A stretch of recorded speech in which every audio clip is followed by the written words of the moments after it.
श्री साईनाथाय नमः। Good morning, Sai morning. आइए एक नया दिन फिर से शुरू करते हैं। हमारे बाबा की कृपा और उनके आशीर्वाद से ये नया दिन हमारे जीवन में फिर से आया है। और ये अकेला ही नहीं आया है, बहुत सारी खुशियाँ लेकर आया है। दीपावली आ रही है ना, तो बाबा ने हम सब के लिए बहुत सारे तोहफे भेजे हैं। जी हाँ, बाबा ने हमारे लिए बहुत सारे गिफ्ट्स भेजे हैं, बहुत सारा आशीर्वाद भेजा है। लेकिन इन उपहार को, इन तोहफ़ों को देखने के लिए हमारे पास वो भाव होना चाहिए जिस भाव से हम ये देख सकते हैं कि आखिर बाबा ने हमारे लिए भेजा क्या है। क्योंकि भेजा तो कुछ है, ये तो पक्का मालूम है। साईं अपने बच्चों के साथ ऐसे ही थोड़े ना त्यौहार मनाते हैं। बाबा हमारे साथ बहुत कुछ देकर, बहुत कुछ, हमारी जो खाली झोली होती है ना, उसको भर कर त्यौहार की खुशी हमारे साथ मनाते हैं। क्योंकि हमारे देवा को अपने भक्तों के चेहरे पर एक मुस्कान पसंद है, ना कि आंसू। बाबा चाहते हैं कि आप हमेशा मुस्कुराते रहो। बाबा चाहते हैं कि आपकी जो मुस्कुराहट है ना, ये दिखावे वाली नहीं होनी चाहिए, ये हकीकत की होनी चाहिए। जो असली वाली स्माइल होती है ना, वो होनी चाहिए आपके फेस पर। और ये मैं भी चाहती हूँ कि अगर आप इस परिवार का हिस्सा बन ही चुके हैं तो मुस्कुराइए ना। अब आप कहेंगे कि जीवन में प्रॉब्लम्स है। किसके जीवन में प्रॉब्लम नहीं है? आपको पता है, जब तक हम किसी दूसरे व्यक्ति की लाइफ को देखते ही नहीं है ना, उसके साथ रहते ही नहीं है ना, हमें लगता है कि वो बहुत सुखी है। पर यहाँ पर दुख हर एक के जीवन में है। कोई बड़ा राजा है ना, वो भी किसी न किसी कारण से दुखी है। कोई प्रॉपरली सुखी नहीं है इधर। इसलिए ये छोड़ दीजिए कि आप दुखी हो। सिर्फ आप ही नहीं, जग में सब दुखी है। बस सबका दुख अलग अलग है। किसी को धन से है, किसी को अलग अलग दुख हैं। आप जानने की कोशिश ही क्यों करते हो? बस ये सोचो कि जितना सुख मेरे पास है वो मेरे लिए पर्याप्त है। प्रभु ने जितना सुख मेरे जीवन में लिख दिया है, शायद इतना ही था। अगर और होगा तो वो मुझे वो भी दे देंगे।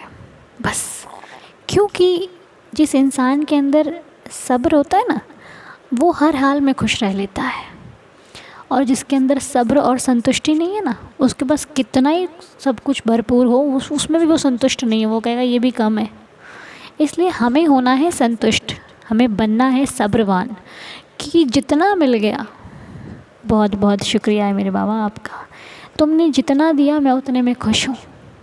बस इतनी भी परीक्षा मत लेना कि देते देते थक जाऊँ। उतनी ही लेना जितना ये तेरा दास तुझे दे सके। बाबा उतना ही परखना जितनी मेरे अंदर क्षमता हो। जब मैं टूटने लग जाऊँ, जब मैं हारने लग जाऊँ, तो संभाल लेना मुझे। क्योंकि अगर आपके इस भक्त को कोई संभाल सकता है तो वो सिर्फ़ और सिर्फ आप हो। इसलिए मेरे बाबा के श्री चरणों में ये प्रार्थना है कि बाबा, रात तो सुख से बीत गई, अब ये दिन निकला है। और ये दिन हम नहीं जानते हैं कि हमारे लिए क्या लेकर आ रहा है, क्या नहीं लेकर आ रहा है। लेकिन आप ज़रूर जानते हो। हे देवा, हमारी वाणी से, हमारी आँखों से, हमारे शब्दों से और हमारे हाथों से कभी भी किसी का बुरा ना हो। हमेशा हम सबके भले के लिए ही सोचें। हम जो करें वो किसी की भलाई के लिए करें। हमारे हाथों से कभी किसी के लिए कुछ गलत ना हो। इन हाथों से सेवा करवाना प्रभु, सेवा में लगाना इन हाथों को। हमेशा सेवा करते रहें, ऐसा आशीर्वाद देना। इन नेत्रों को हमेशा आपका दीदार होता रहे।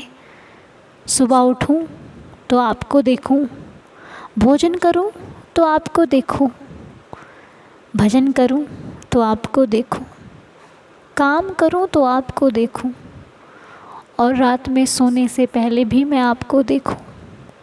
इन नेत्रों को आपका दीदार होता रहे, बस यही इच्छा है हमारी बाबा।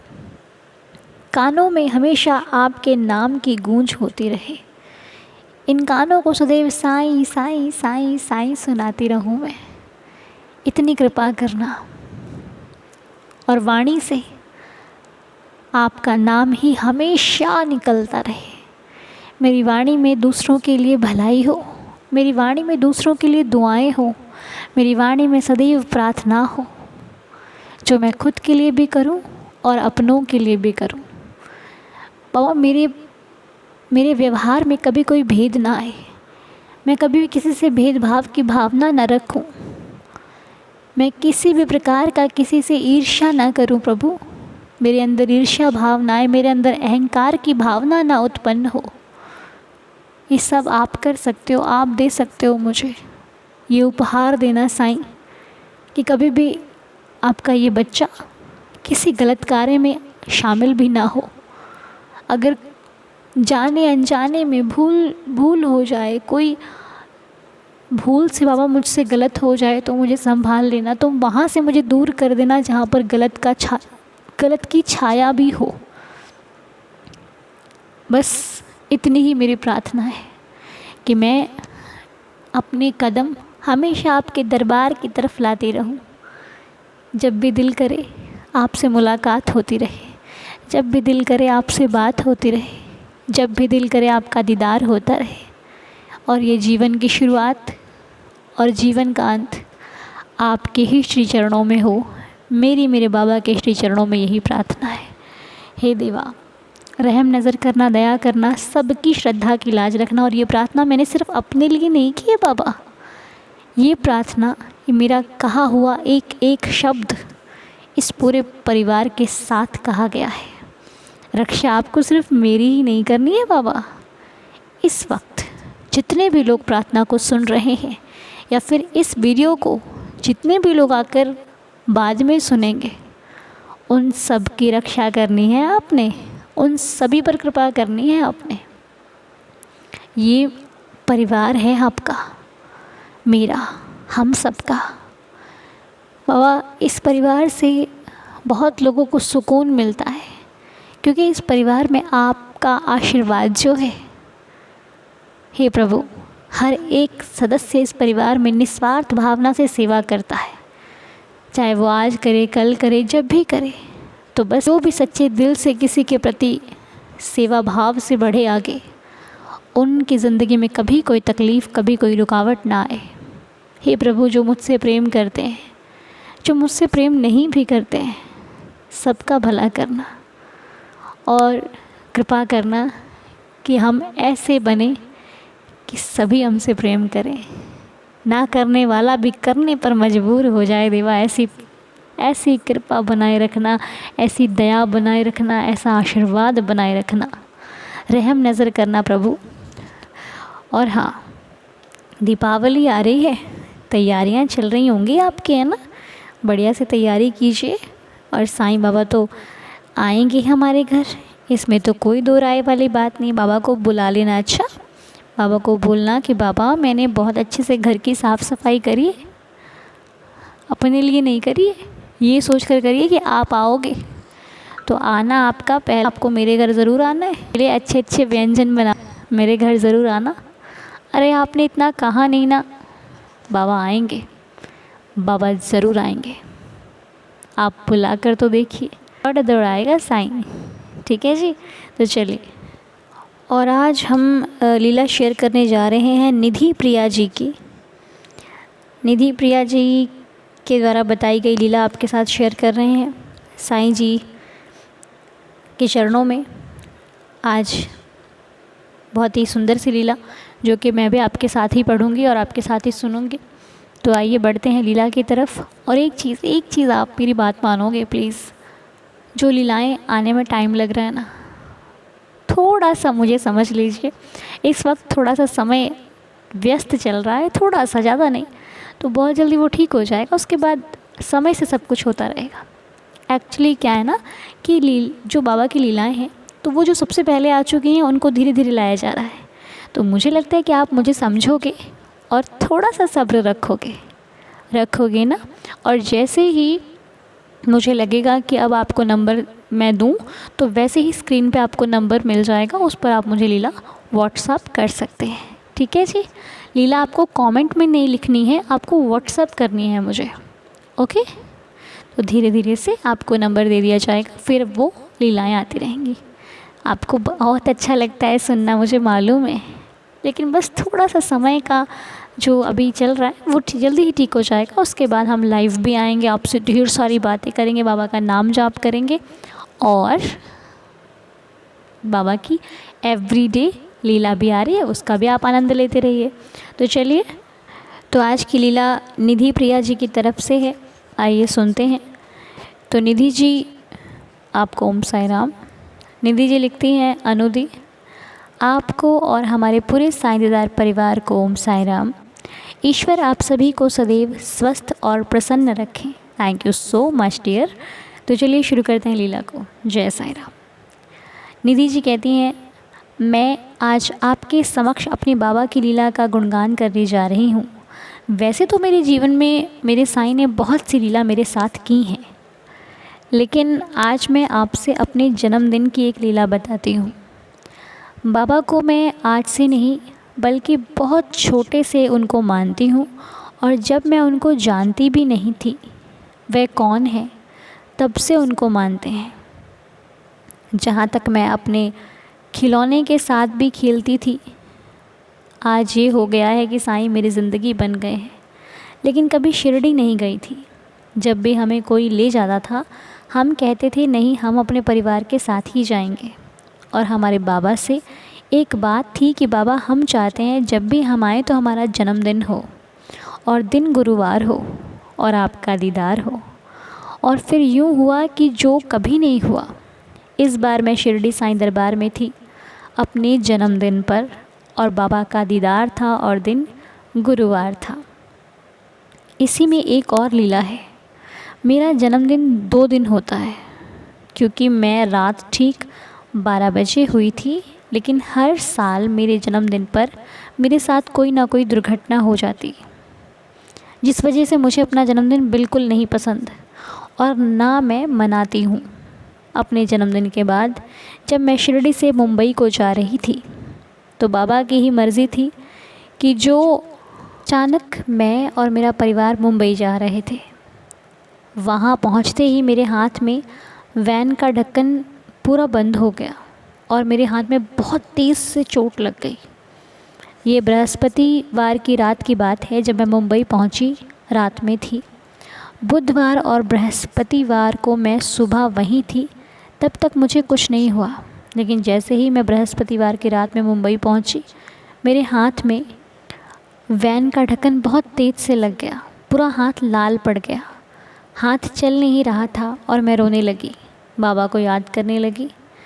वह भी एक दुर्घटना थी कहीं ना कहीं, लेकिन आधे घंटे बाद मुझे ज़रा सा भी दर्द नहीं हुआ और बिल्कुल पता नहीं चला कि मेरे साथ इतना ऐसा कुछ हुआ भी है। ये मेरे साईं की महिमा है जो मैं आपको अपने शब्दों में बता रही हूँ। शायद मेरा मैसेज बहुत बड़ा हो गया है, लेकिन जब मैं उनके लिए बोलना शुरू करती हूँ तो शब्द रुकते नहीं हैं। माफ़ी चाहती हूँ, आप लोगों को थोड़ा ज़्यादा समय लिया। बाकी साईं बाबा की कृपा है। ओम साई राम। जय जय साई राम। तो निधि जी बहुत सुंदर लीला, बहुत सुंदर लीला आपने शेयर की इस परिवार के साथ। तो आपके द्वारा बताई गई लीला जो है उसमें बाबा के प्रति जो प्रेम है, जो भाव है, जो इच्छाएं हैं आपकी और जो चाहती हैं आप, वो तो बाबा ने किया। अब हम इसको छोटा करके बताते हैं अपनी फैमिली को जिनको समझ में नहीं आया है। तो निधि जी कहती हैं कि वो बाबा को बचपन से मानती थी और बाबा से बहुत बहुत अधिक प्रेम था उनका, लेकिन वो शिरडी कभी नहीं गए थे। तो जब उन्होंने ये इच्छा प्रकट, कोई उनको कहता था चलने के लिए तो वह कहती थी नहीं, मैं अपनी फैमिली के साथ ही जाऊंगे। और उन्होंने बाबा से प्रार्थना भी की कि प्रभु जब भी मैं शिरडी आऊँ तो मेरा जन्मदिन हो और दिन गुरुवार का हो और अपने परिवार के साथ मैं शिरडी को आपके दर्शन करने के लिए आऊँ। तो बाबा ने सुनी और जब उनको शिरडी बुलाया तो दिन गुरुवार था, उनका जन्मदिन भी गुरुवार को था और वो अपने पूरे परिवार के साथ शिरडी भी गए। अब क्या हुआ उनके साथ कि बुधवार के दिन और बृहस्पतिवार के दिन, यानी कि वेडनेसडे और थर्सडे की सुबह वो बाबा के पास ही शिरडी में रहे, लेकिन थर्सडे वाले दिन वो शिरडी से मुंबई आ रहे थे। तो जब तक बाबा के पास वो रही तब तक उनको कुछ नहीं हुआ। और जैसे ही वो मुंबई आए तो उनका हाथ वैन में आ गया, जिससे उनको थोड़ी सी चोट आई। और निधि को ऐसा लगता है कि उनके बर्थडे पर कुछ ना कुछ ऐसा हो जाता है, लेकिन बाबा की कृपा से जो उनके हाथ में चोट आई थी वो भी जल्दी ही ठीक हो गई, जिस पर बाबा ने कृपा करी और उनको दर्द का एहसास नहीं हुआ। तो डियर, आपके बर्थडे पर कुछ नहीं होता, आप बाबा के बच्चे हो, ये तो लीला होती है। प्रभु को जब कुछ अपने भक्त से करवाना होता है ना, तो ज़रूरी नहीं है कि वो सुख ही दें, कई बार दुख देकर भी सुख का अनुभव होता है। तो आप तो बाबा के बहुत प्यारे बच्चे हो, इसलिए ये मत सोचो कि कुछ होता है। आपका हर बर्थडे बहुत स्पेशल हो, हम बाबा से यही प्रार्थना करते हैं। आप हमेशा हैप्पी एंड हेल्दी रहो, कभी भी आपके मन में कोई भी ऐसा विचार ना आए जो आपको ऐसा लगे कि आपके साथ ऐसा होता है। कुछ नहीं होता, आप बहुत प्यारे हो, बाबा के बच्चे हो, और बाबा की असीम कृपा भी है आप पर कि देखो जैसा आपने कहा बाबा को, वैसा उन्होंने आपकी बात को माना और आपको वैसे ही दर्शन दिए जैसा कि आप चाहते थे। तो बाबा आपको बहुत खुश रखें, हेल्दी और हैप्पी रखें, मेरी श्री साईं चरणों में यही प्रार्थना है। तो चलिए मिलकर पढ़ते हैं बाबा के 11 वचन। उम्मीद है कि आप सबको लीला समझ में आई होगी। तो चलिए मेरे साथ साथ पढ़िए आज बाबा के 11 वचन। जय साईं राम। जो शिरडी में आएगा आपद दूर भगाएगा, चढ़े समाधि की सीढ़ी पर, पैर तले दुख की पीढ़ी पर, त्याग शरीर चला जाऊंगा, भक्त हेतु दौड़ा आऊँगा, मन में रखना दृढ़ विश्वास, करे समाधि पूरी आस, मुझे सदा जीवित ही जानो, अनुभव करो सत्य पहचानो, मेरी शरणा खाली जाए, हो तो कोई मुझे बताए, जैसा भाव रहा जिस जन का, वैसा रूप हुआ मेरे मन का, भार तुम्हारा मुझ पर होगा, वचन न मेरा झूठा होगा, असहायता लो भरपूर, जो मांगा वो नहीं है दूर, मुझ में लीन वचन मन काया, उसका ऋण ना कभी चुकाया, धन्य धन्य वह भक्त अनन्य, मेरी शरण तज जिसे ना अन्य, अनंत कोटि ब्रह्मांड नायक, राजाधिराज योगिराज पर ब्रह्म, श्री सच्चिदानंद सद्गुरु श्री साईनाथ महाराज की जय। आप सभी का दिन शुभ और मंगलमय हो। साईं कृपा सदैव बरसती रहे आप पर, हम पर, सभी पर। जय साईं राम। मिलते हैं अगले नेक्स्ट वीडियो में, तब तक के लिए खुश रहिए, हेल्दी रहिए, हैप्पी रहिए। ओम साईं राम। जय जय साईं राम।